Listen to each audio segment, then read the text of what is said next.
Easy Red 2 is insane. It's like indie Battlefield, but not abandoned. It has more countries than most World War II games, more weapons, more vehicles, and the craziest part, it's only $5. If you like Battlefield, BattleBit, or similar games, give me a couple minutes of your time, and I think I'll convince you that you're missing out on a must-buy. So basically, this is a Battlefield game, but it's also so much more, and so much less in some ways. It's set in World War II, and you fight in dozens of different battles, with one team capturing control points, with the other team defending them. I think it's like the rush game mode in Battlefield. I only play Conquest, to be honest. One team defends 2 points on a front line, while the other team tries to take them. The defending team has unlimited respawns, while the attackers have a limited amount. Attackers win by pushing back the defenders and taking every flag. Defenders win by draining the attackers' tickets. This funnels the two teams into a naturally forming front line, but the maps are massive. This works perfectly because you have lots of space to breathe and approach the front line how you want, which is a big problem I have with Battlefield 6. Frankly, the maps suck. I can rant about that game and its awful maps all day long, but today's video is about Easy Red 2 because I'm loving this game. It wasn't released this year, but I don't care, it's my game of the year. Also, it's still getting free updates, and the devs just released a 2026 roadmap. What other game does that? There's no battle pass, no skins to buy, nothing to unlock other than more levels as you play through the campaign, no fear of missing out, no nothing but glorious chaos and a whole lot of content. It's a mix of realism and arcadiness, which is perfect for me, and I think is what a lot of you guys are looking for. It's a slightly more accessible Arma Reforger, and is super fun single player, co-op, or PvP, and I want to talk more about those options later. So every soldier is one part of a squad, and squads are generally made up of a squad leader, radio man, marksman, 2 riflemen, and a machine gunner. Though this can vary, since there are vehicle squads, or a squad of guys in charge of operating a vehicle of some sort. And there's so many vehicles. We'll get to that. Also, there's anti-armor squads, with 2 guys having anti-armor weapons. You can play as anyone at any time. It's like the hot swap feature in Battlefield 2. You can be the squad leader issuing orders, the radio man calling in artillery strikes that are given to you by the squad leader, or the marksman, sitting in the back of the map, missing all your shots. The soldiers will make vocal callouts, which adds life to the game, but the reused voice lines become a bit repetitive, to be honest. And I'm pretty sure the voice acting is done by the developers themselves. It's charming, but pretty bad.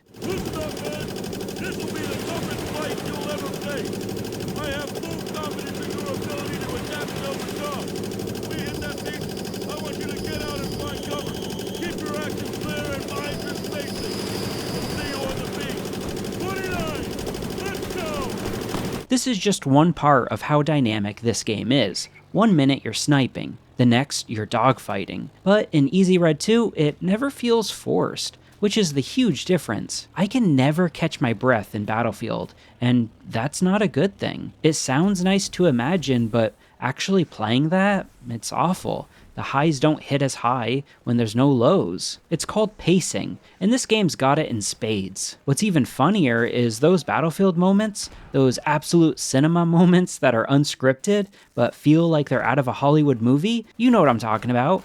Well, they happen way more often in this game than the game they're named after. Speaking of vehicles, there's so many, and the variety is unmatched. There's land, sea, and air, and they often interact with each other. If you call in artillery, you can see it being fired from physical ships on the map, though I don't think you can destroy these big ships, but there are landing craft you absolutely can. Welcome to Normandy, boys. The focus isn't really on naval warfare, and I don't think there's any ship-to-ship combat, but I'm hopeful for the future, because this game has gotten crazy support since its release about 5 years ago. Since then, there's been tons of free content updates and a few DLCs. The DLCs added new campaigns, units, militaries, the Pacific and Western European theaters, and tons of new weapons. There's about 20 aircraft in the base game, another 5 or so from the DLCs, and there's around 50 land vehicles, and another 30 if you include all the DLCs. It's absurd, and I'm always finding a new vehicle to try out, or even a modified version of one I'm already familiar with. There's the famous Willys Jeep, but are you referring to the American or the UK variant? Are you talking about a Sherman tank from 1942 or 1944? There's Jeeps, armored cars, amphibious cars, half-tracks, self-propelled guns, tanks, fighters, attackers. If you know your World War II vehicles and there's something you want to use, there's a good chance it's in the game. I also love how the vehicles aren't just copy-pasted from one faction to the other. Sometimes you're up against the Germans and they got panzers and you gotta spam anti-armor because your tanks aren't all that effective against them. There's not much else you can do. That's war, baby.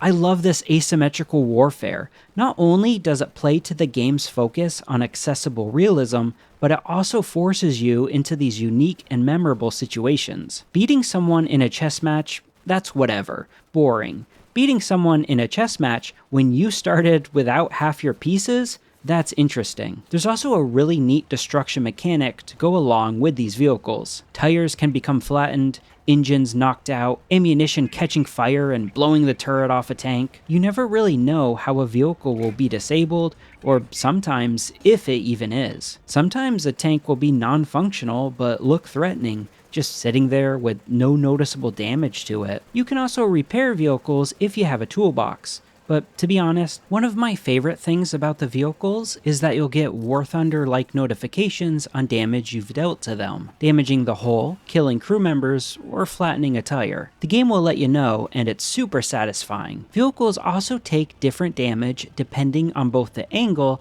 and type of weapon used. It's not as in-depth as a War Thunder-like game, but this is a tiny dev team, which makes it all the more embarrassing that it is way more in-depth than Battlefield. I get that it's a super arcadey series, but wouldn't arcade fans love more locational-based damage?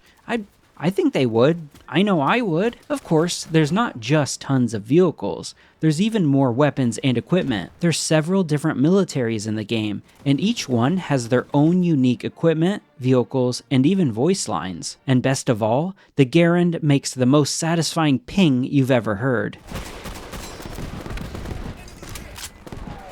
You'd think because there's so many different weapons, there's probably not that much attention to detail for each. But that's where you're wrong, fucko. Every weapon has a unique reloading animation that changes depending on if there's a round already in the chamber. Garand users will empty the clip if there's still bullets left unfired, and Thompson users will even tap the mag against the gun before slotting it in. This one's my favorite, but I've never seen another game do it. World War II soldiers used to do it to ensure that the bullets were pushed back in the chamber, or the magazine. Basically, they can move around a little bit when you're fighting and stuff, and if the bullets aren't perfectly seated within the magazine, it can cause a jam or misfire. This isn't really an issue anymore in modern magazines and firearms, but there you go. I super recommend the YouTube channel Johnny Johnson if you're interested in quick war facts. One of my favorite channels, and they made a fun video about tapping your magazine and why soldiers did it. You wouldn't think so, given that this is an indie game with a ton of content, but there's also destruction in the game. Buildings can be damaged and destroyed, as can sandbags, fences, and trees. It's pretty basic and not all that flashy, but it's really cool it's in the game. Admittedly, the game's also not the prettiest. It's kind of ugly, but it's also under $10, so it's hard to complain too much. The most important things look really nice, which are the explosions. They in particular both look and sound amazing.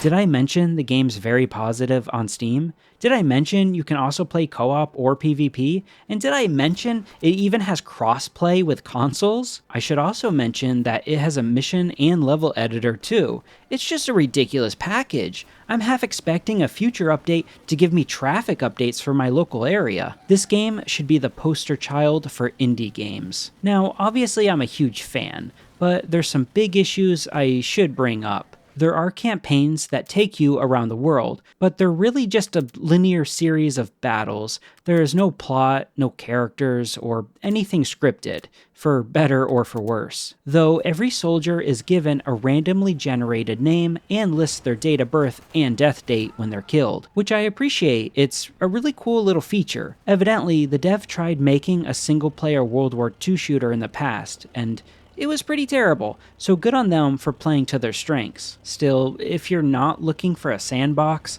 then this isn't the game for you. Worth noting that bot situation. Every battle has mandatory bots in it. You can't play a PvP round without bots. I'm pretty sure you can't anyway. Every human player can either be a squad leader or squad member, just like in the single player, but you can't play without bots, as far as I know. I think this works perfectly for this style of game, but if that's important to you, then it is worth considering. Also, the bots have average AI at best. They're good at making callouts and taking cover, using grenades and other equipment, and killing the enemy, but don't expect anything advanced. They play their role and not much more. With that said though, I think they're the right amount of lethal. They have okay aim, but kind of eagle eyes. They're really good at spotting and firing at you, maybe a bit too good, but a lot of their shots will miss. Those crowd bastards got one of our guys!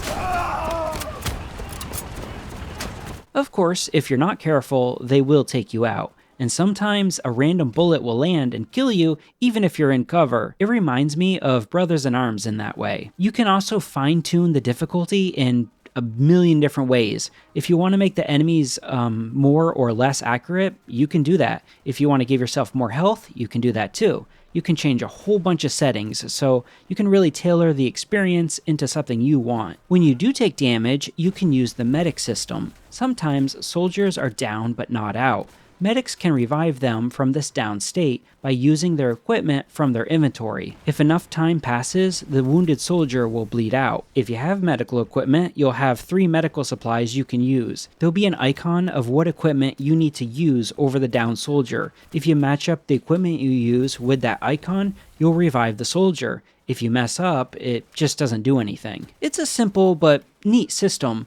The game has a lot of these simple systems and mechanics, but on their own they're very simple, but like together they actually form a really cool, interesting, dynamic battlefield. You can also drag these wounded soldiers, which is really neat. It's maybe a little useless, or it's not useless, but I wish it was more useful. It needs a buff of some kind. Anyway, I really like that there's a medical system in the game and a mechanic system for fixing the vehicles. It sounds like not that much, but like I said, when all of it's put together, it stacks onto each other and compounds on itself, and it's just really cool to see. And have I mentioned the mods? Because this game's got workshop support and a ton of mods. Want to get dirty in a World War I trench and experience some PTSD?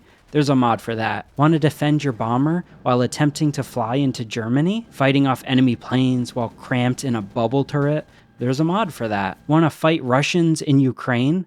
A little weird, but boy howdy, there's a mod for that. It's rough around the edges, but if you're looking for an awesome and unique World War II sandbox, Easy Red 2 is an easy buy. That pun is intended. And did I mention how cheap this game is? $10 or like $5 on sale? You can't afford not to play it. It's on PS4, PS5, Xbox, whatever the Xbox console is, and Steam. It might still be on sale if you're watching this. So go see. I'd appreciate a sub if you made it this far. Thanks for watching, and as always, love ya. See you next time.